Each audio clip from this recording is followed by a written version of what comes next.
Fala, torcida do maior e melhor clube do Brasil, Clube de Regatas do Flamengo. Bom dia, boa tarde, boa noite, nação rubro-negra. Estamos chegando para mais um vídeo cheio de informações acerca do Malvadão. Gente, o Flamengo tem problemas confirmados para o jogo de domingo, né? Contra o Juventude lá no Alfredo Jaconi, 4 horas da tarde. Temos, primeiro, problema é um tabu a ser quebrado. Desde 97 o Flamengo não consegue vencer. Porém, nos últimos 2 jogos, pelo menos no Maracanã, o Flamengo simplesmente destroçou o Juventude. Ó, para vocês verem, nesse ano metemos 6-0, né, na nossa casa. E ano passado, no Brasileirão do ano passado, fizemos 4-2. Porém, ano passado também perdemos por 2-1. É um dado positivo. O Thiago Carpini, que é o treinador hoje do Juventude, nunca venceu o Flamengo. Pegou o Flamengo 4 vezes, tomou 3 sacoladas e 1 empate, né? Bom, o Flamengo tá tentando o efeito suspensivo, né, para colocar o Bruno Henrique em campo. O Flamengo protocolou pedido frente ao STJD, estamos aguardando o resultado. Provavelmente o resultado sairá hoje. O Bruno Henrique segue treinando normalmente e hoje saberemos se ele poderá ou não ser relacionado.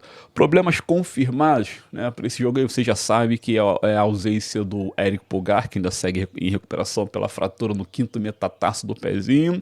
Só volta no final do mês, eu digo até início de outubro, né? E também a ausência do lateral Alexandro. Lateral esquerdo segue com problemas na panturrilha. O Flamengo está preparando o Alexandro para o jogo contra o Estudiantes na próxima quinta-feira. Tomara, cara, tomara que ele possa ter condições, mas se não tiver, que Deus ilumine a cabeça do Felipe Luiz para que ele possa usar o Matias Vinha e não o Ayrton Lucas. E sob dúvida, o Varela, né, que voltou lá da data FIFA com a tal da pubalgia. A data FIFA sempre carimba o jogador da gente, né? Nunca voltamos com os nossos jogadores 100% ilesos. Sempre tem um que volta meio mequetrefe, né? Quando não é por questão física, é por questão técnica. No caso aqui, a questão física pegou o Guilherme Varela, né? E a outra dúvida é o Jorginho. Aí que tem um problema sinistro, gente. O Jorginho, que para mim é uma das principais contratações do Flamengo na temporada, junto do Saul Niguez, ainda segue com desconforto na posterior da coxa, tá? Aquele papo de cansaço, conversa fiada. Falei para vocês, não é cansaço não, ele tem um problema físico que é uma microlesão. Não chega a ser nem grau 1, tampouco grau 2, mas é um princípio de lesão, não é somente cansaço. Cansaço é o que eu sinto, gente. Cansaço é o que você sente depois de trabalhar o dia inteiro. O cara sente dor. Cansaço é uma coisa e dor é outra. O Jorginho sente dor, é uma micro lesão. Flamengo usá-lo domingo, provavelmente aquilo vai se agravar e ele vai ficar de fora contra o Estudiantes, que é o principal objetivo, pelo menos que eu penso nos próximos dias, né? Então esses são os problemas do Flamengo. O time que devemos pôr a campo não deve ter...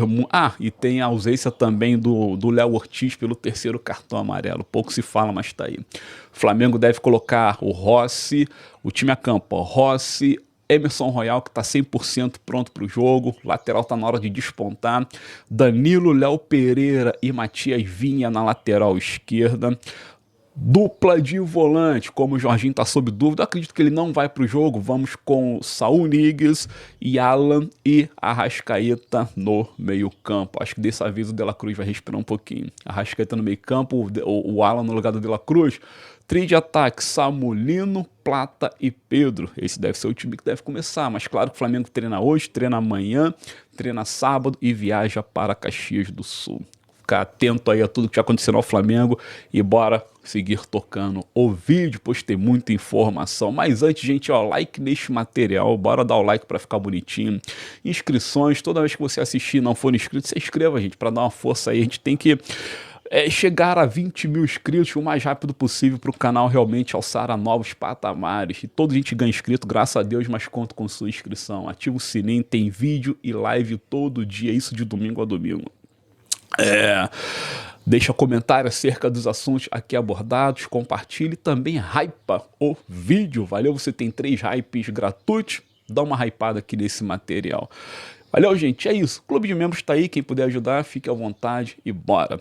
A FIFA Nação Rubro-Negra cravou as datas para o próximo Intercontinental de Clubes, que todo ano tem, não importa que a Copa do Mundo de Clubes já fora institucionalizada pela FIFA de 4 em 4 anos. A próxima edição será em 2029, não importa. O Intercontinental de Clubes segue existindo. E neste ano, nós brasileiros estaremos em campo no dia 10 de dezembro para enfrentar o Cruz Azul do México. O Flamengo vencendo a Libertadores, dia 10 de dezembro tem um confronto contra o Cruz Azul. O Flamengo vai vencer e vai esperar quem sobrará do restante do mundo entre, agora, dia 14 de setembro, tem um primeiro jogo que é entre Pirâmides do Egito contra Auckland City da Nova Zelândia. Quem sobreviver desse confronto vai pegar o Al-Ahly da Arábia Saudita. E quem sobreviver provavelmente pega o Flamengo, porque eu confio piamente que o Flamengo vai ser campeão da Libertadores. Então vai dar Flamengo versus Cruz Azul do México, primeiro jogo nosso, e o segundo jogo provavelmente Flamengo e Al-Ahly da Arábia Saudita, né, que é o mais forte desses três do lado de lá. Vamos passar e vamos enfrentar o poderoso PSG, que foi destruído pelo Chelsea, né, na final da Copa do Mundo de Clube, perdeu pro Botafogo. Meu irmão, quem perde pro Botafogo não tem moral pra nada. Então o Flamengo, eu considero o seguinte, tá com as portas abertas para o Mundial. Essa que é a minha certeza. Quero que vocês deixem nos comentários a sua certeza se corrobora com a minha. Flamengo marcou uma reunião, o BAP marcou uma reunião com o Conselho Deliberativo, né, para falar sobre as novas atualizações acerca do estádio, para ser construído no terreno do gasômetro. A reunião será na próxima quarta-feira, e aquilo, cara, ele vai simplesmente atualizar as paradinhas para aquilo, levar com a barriga. O BAP não quer construir o estádio, ele quer priorizar o time, os títulos, que por um ponto de vista tá muito certo, mas também tem aquilo, se tu comprou o terreno se comprometendo a construir a casa, então construa a casa, vamos embora fazer um plano inteligente. O BAP chama a W Torre, meu irmão, entrega ali a chave do portão do terreno para a W Torre, deixa os caras fazerem lá com o dinheiro deles, depois deixa explorar. Temos o Maracanã como válvula de escape, pô, não tem outro caminho. Para de se preocupar em querer fazer por conta própria no peito e na raça estádio, tá? Eu faria isso, entregaria o terreno na mão da W Torre, daria o projeto, falava, ó, meu projeto é esse aqui, malandro, constrói aí e explora por 30 anos, como vocês fizeram com a Aliança do Palmeiras, tá certo? E acabou, filho, e acabou. É a forma mais inteligente de levantar esse patrimônio nosso aí. Mas a reunião está marcada e vamos ver quais serão os argumentos do Luiz Eduardo Batista desta vez. Olha aqui uma curiosidade, nação, curiosidade muito rápida também. Saiu uma pesquisa aí sobre as instituições que os brasileiros menos confiam. Cara, olha aqui, partido político recebeu 63% de votos das pessoas, né, dos brasileiros. Brasileiro de fato não confia em partido político. Depois, rede social, 57% disseram também nessa outra pergunta que não confia em rede social. E, cara, na terceira colocação aparece, sabe o quê? Juiz de futebol. 52% dos brasileiros não confiam nos juízes de futebol deste país. Essa mesma pesquisa foi feita ano passado e para juízes foram classificados 28% das respostas. Agora, meu irmão, 52%. Cara, claro que não dá pra confiar, né? Quando tu vê o Varmeiras dando ponto atrás de ponto pro Palmeiras, como é que tu vai confiar na parada? Quando tu vê o Paulo César Novelli garfando o Flamengo na cara dura no Maracanã, como é que tu vai confiar na arbitragem? Quando tu vê um monte de decisão arbitrária ferrando a vida do Flamengo, favorecendo o Palmeiras, não dá, né, filho? Não dá. Então, de fato, os árbitros de futebol não são nada confiáveis, ainda mais agora, com esse tanto de casa de aposta aí, manipulando o resultado pra tudo que é lado, né? Mercado do futebol. O Lázaro, cria do Flamengo. Lázaro é um fracasso, filho. Lázaro, Reinier, porra, tem um monte deles aí. Pô, eu vou falar Lohan, que vai ser outro, entre outros aí. Meu irmão, o Flamengo criou um monte de jogador com promessa de joia, todo mundo deu em nágua. Essa que é a verdade.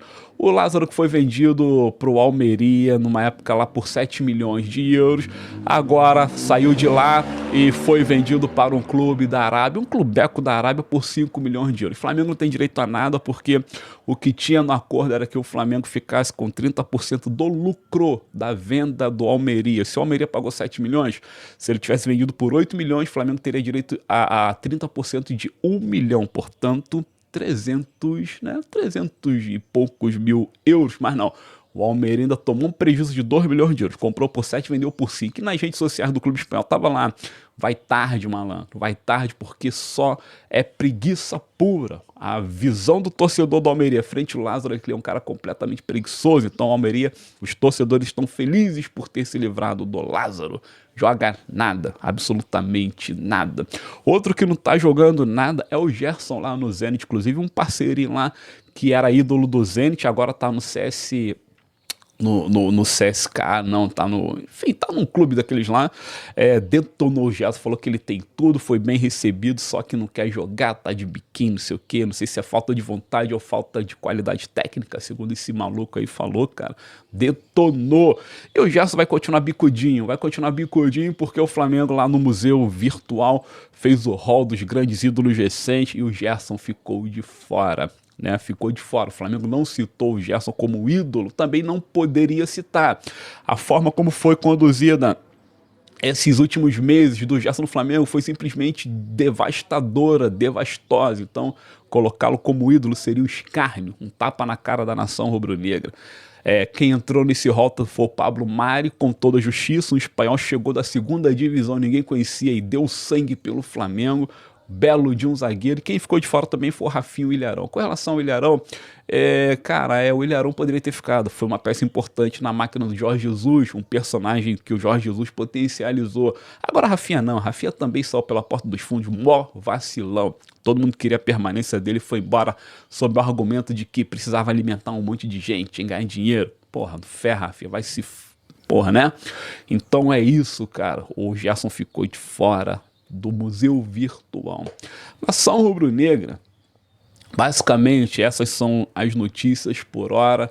Vamos seguir observando o Mengão e é isso. Mais tarde tem mais vídeo, mais tarde tem live aqui no nosso canal. Se inscreva, comenta, compartilha, deixa o like e hypa. E assina o Clube de Membros. Tantos pedidos, né? Espero que alguém faça um deles. Valeu, tamo junto. Meu nome é Fábio Souza.